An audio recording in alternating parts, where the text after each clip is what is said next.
लगत परान लेबू।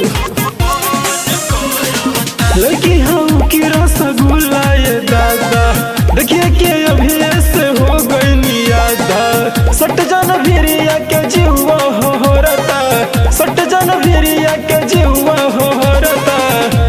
ए रानी बड़ी मन करता, जवानी हमर घर घर करता। ए रानी बड़ी मन करता, जवानी हमर घर घर करता।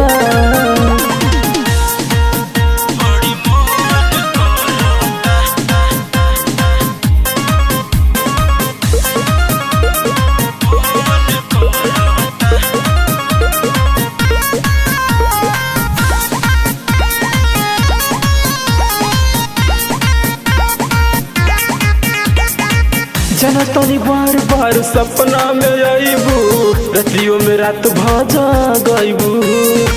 हो जाई लॉस ये नरजिए दादा, लगता बीपी घटैबू।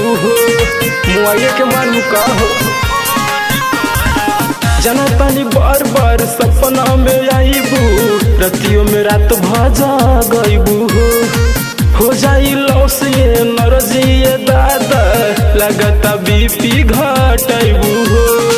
दिलवा के हमर बन जा दिल जानी, खुल के आज कह देनी प्रेम के कहानी। बेरी बेरी दहिया के रोवा सिहरता, बेरी बेरी दहिया के रोवा सिहरता। ए रानी बड़ी मन करता, जवानी हमर घर घर करता। ए रानी बड़ी मन करता, जवानी हमर घर घर करता।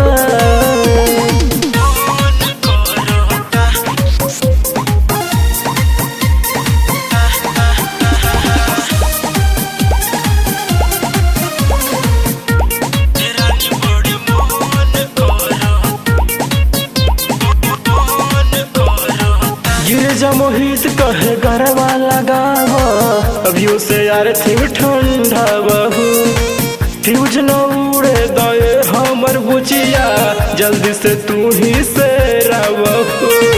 अब रास नहीं होते मैडम। गिरजा मोहित कहे गरबा लगाव, अभियो से यार थी ठंडा बहू।